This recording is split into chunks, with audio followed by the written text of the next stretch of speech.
श्री स्वामी समर्थ. आज करणार आहे गवारीची शेंग. काळं तिखट, खोबरं, लसूण, टोमॅटो, कोथिंबीर,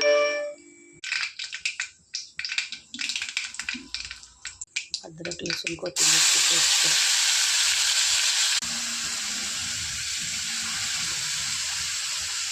काळं तिखट, हळद. तयार झाली आहे गवारीची गवारीचा सरभरीत रस्सा. आवडल्यास नक्की लाईक व सबस्क्राईब करा. मस्त खा, स्वस्त राहा. तर याच्यासोबत करणार आहे फोडणीचं वरण.